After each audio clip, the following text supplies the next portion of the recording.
Gruaja trondi djalin e saj. Nusja jote është lesbike. Arbeni nuk e kishte parë kurrë nënën e tij aq të tensionuar. Duart I dridheshin lehtë, ndërsa filxhani I kafes përplasej lehtë mbi pjatës. Sytë e saj, zakonisht të qetë, ishin të mbushur me diçka mes frikës dhe vendosmërisë. Duhet të flasim, tha ajo me një zë që nuk pranonte kundërshtim. Arbeni ngriti kokën nga telefoni. Ishte mbrëmje e zakonshme në apartamentin e tij në Tiranë. Nusja e tij, Elira, kishte dalë për të takuar një shoqe nga puna. Gjithçka dukej normale. Derisa nëna e tij, Mira, u shfaq pa paralajmërim. Çfarë ka ndodhur? Pyeti ai. Ajo mori frymë thellë. Nusja jote është lesbike. Fjala ra si një gur në mes të dhomës. Heshtje. Pastaj një buzëqeshje e vogël, mosbesuese. Mami, çfarë po thua? Po them të vërtetën. E pash me sytë e mi. Arbeni u ngrit në këmbë. Çfarë pe? Mira nuk u ul. Qëndroi drejt si të ishte në gjyq. E pash sot, në një kafene, me një grua tjetër. Nuk ishte thjesht bisedë, ishte mënyra si e shikonte, si e prekte dorën e saj, si buzëqeshte. Arbeni ndjeu një përzierje emocionesh. Zemërim, hutim, mbrojtje.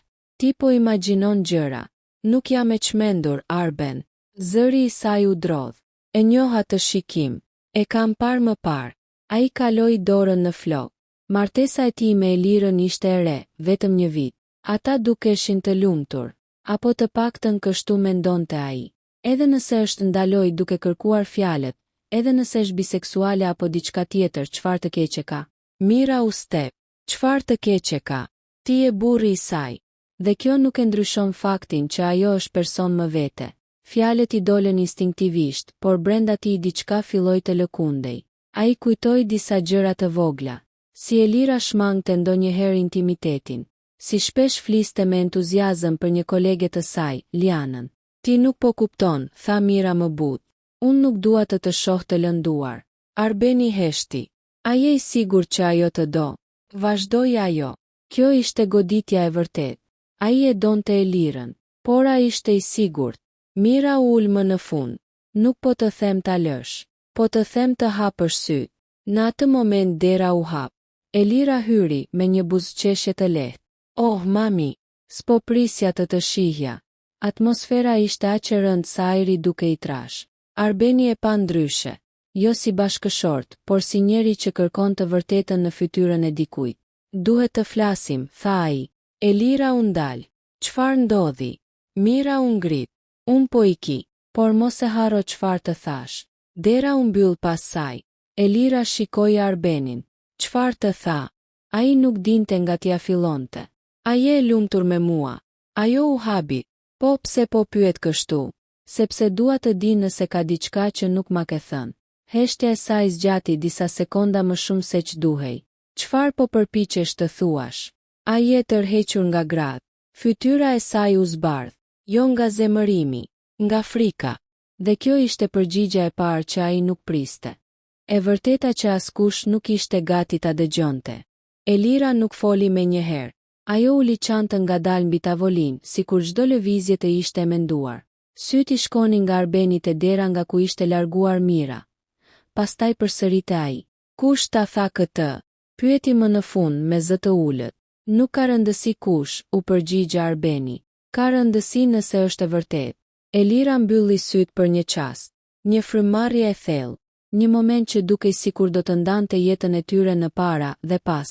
Nuk është aq e thjeshtë, tha ajo. Zemra e Arbenit filloi të rrahë më fort. Çfarë do të thotë kjo? Ajo u ul përballë tij. Duart I bashkoi në prehër, si dikush që po përgatitej të rrëfente një sekret të ruajtur prej vitesh. Para se të njihesha me ty, kam qenë në një lidhje. Me një grua. Heshtje. Arbeni e ndjeu sikur dyshemeja po lëvizte. Sa kohë? Gati 2 vite. Dhe unë nuk e dija. Sepse kisha frikë. Ai u ngrit dhe filloi të ecte në përdhom. Frikë nga çfarë? Nga unë. Jo. Nga gjithçka. Nga familja. Nga shoqëria. Nga mënyra si do të më shihnin. Po tani, zëri I tij ishte më I ashpër. A je ende? Ajo e ndërpreu me qetësi. Nuk është çështje ende. Nuk është sëmundje që kalon. Është pjesë e asaj që jam.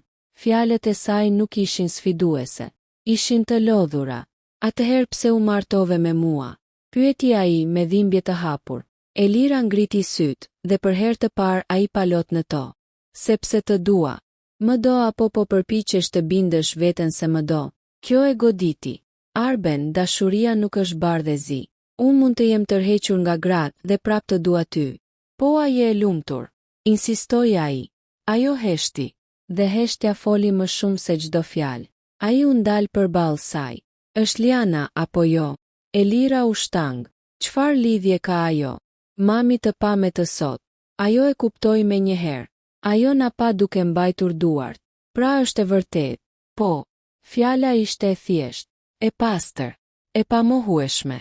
A ka diçka mes jush? Zëri i tij tani ishte i ulët, i friksuar. Ka ndjenja që nuk i kam zgjidhur kurrë.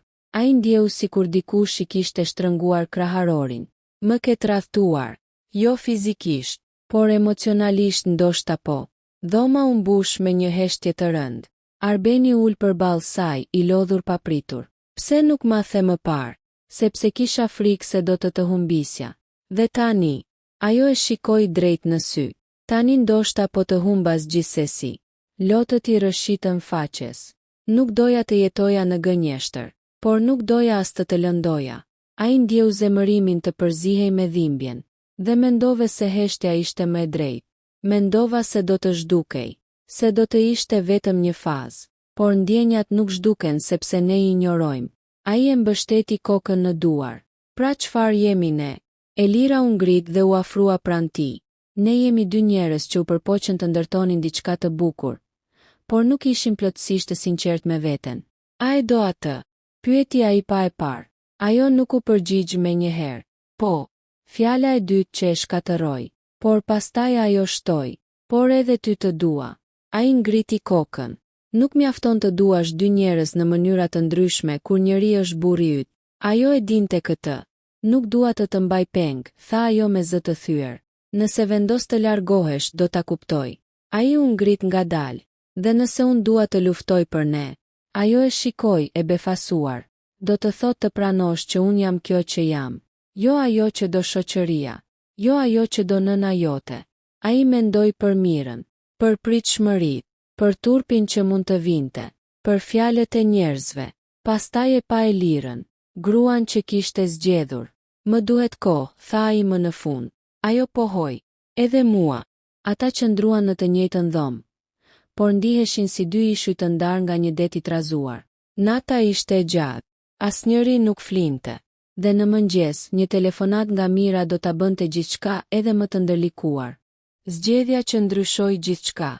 Mëngjesi erdhi i heshtur. Arbeni kishte kaluar natën në divan. Elira në dhomën e gjumit. Asnjëri nuk kishte fjetur vërtet. Drita e zbehtë e agimit depërtoi nëpër perde, duke zbuluar fytyra të lodhura dhe mendime të papërfunduara. Telefoni i Arbenit vibroi mbi tavolinë. Mami. Ai hezitoi për disa sekonda, pastaj u përgjigj. Po. A fole me të? Zëri i Mirës ishte i tensionuar. Po. Dhe. Arbeni mbylli syt për një moment. Ishte e vërtet. Në anën tjetër të telefonit u dëgjua një frymëmarrje e rëndë. Të thash unë. Mami, kjo nuk është garë. Çfarë do bësh tani? Ai pa drejt derës së dhomës së gjumit, e mbyllur. Nuk e di. Nuk mund të rish me një grua që nuk të do si burr. Ajo më do. Jo ashtu siç duhet. Ai ndjeu presionin e njohur. Zërin e shoqërisë, traditës, pritshmërive. Mami, mjafton. Kjo është jeta ime. Në atë moment dera e dhomës u hap. Elira doli me hapa të ngadaltë. Sytë e saj kërkonin përgjigje. Do flasim më vonë, tha Arbeni dhe mbylli telefonin. Heshtja mes tyre ishte e brisht. Ishte ajo. Pyeti Elira. Po. Çfarë tha? Atë që do prisje. Elira uli kokën. Nuk dua të jem arsyeja që ti të humbasësh familjen. Dhe unë nuk dua të jetoj sipas frikës së tyre. Ajo e pa me një përzierje shprese dhe frike. Çfarë do të thotë kjo? Ai u afrua. Do të thotë që nuk do të marr vendim sot. As nga presioni, as nga turpi. Po nga çfarë? Nga e vërteta. Ajo e dëgjoi me vëmendje. E vërteta është që unë jam e ndarë brenda vetes, Arben, tha ajo me zë të qetë. Një pjesë se imja të do ty. Një pjesë tjetër nuk mund ta mohoj atë që ndjej për një grua. A mendon se mund të jetosh gjithë jetën duke e shtypur atë pjesë? Lotët i mbushën sy. Nuk e di. Ai mori frym thellë. Atëherë ndoshta pyetja nuk është nëse ti je lesbike apo jo. Ajo e pa e habitur. Por nëse ne po përpiqemi të mbajmë gjallë diçka që po na lëndon të dyve. Fjalët e tij nuk kishin më zemërim, vetëm lodhje dhe qartësi. Elira u ul në karrige. Kur u martova me ty, mendova se dashuria do të ishte mjaftueshme për të heshtur gjithçka tjetër. Dashuria nuk duhet të jetë burg, tha ai but. Ajo qau në heshtje. Nuk dua të humbas. Ai u ul pranë saj. Ndoshta ndonjëherë të duash dik do të thot ta lësh të lirë. Këto fjalë i thyen të dy. Orë të tëra biseduan. Për frikën, për presionin e familjes, për netët kur ajo ishte ndjer fajtore pa e ditur pse, për momentet kur ai kishte ndjer distancë, por nuk kishte guxuar ta emërtonte. Në fund e vërteta u bë e qartë. Ata e donin njëri tjetrin, por jo në mënyrën që i duhej një martese. Pas dite, Arbeni shkoi te shtëpia e nënës. Mira e priti në derë me ankth në sy. Çfarë vendose? Ai u fut brenda. Vendosa të mos jetoj me gënjeshtër. Do ta lësh. Ai pohoi ngadalë. Po, por jo sepse ajo është lesbike. Jo sepse ti ma the, por sepse të dy meritojmë të jemi të plot. Mira u ul e tronditur nga qetësia e tij. Dhe ti je në rregull me këtë. Ai mendoi për dhimbjen që ndjente, për boshllëkun që do të vinte. Jo, por do të jem. Mira e pa ndryshe për herë të parë. Jo si djalin që duhej mbrojtur, por si burrin që po merrte një vendim të vështirë. Në mbrëmje, Arbeni dhe Elira nënshkruan dokumentet për ndarje me mirëkuptim disa javë më vonë. Nuk pati skena, nuk pati britma. Vetëm dy njerëz që pranuan të vërtetën. Ditën që Elira u largua nga apartamenti, ajo ndaloi në derë. Faleminderit që nuk më urreve. Ai buzëqeshi lehtë. Faleminderit që më the të vërtetën. Ajo u largua. Arbeni mbeti vetëm në dhomën që dikur ishte shtëpia e tyre. Dhimbja ishte reale, por për herë të parë edhe paqja. Sepse ndonjëherë e vërteta trondi, e vërteta prish, por e vërteta gjithashtu çliron.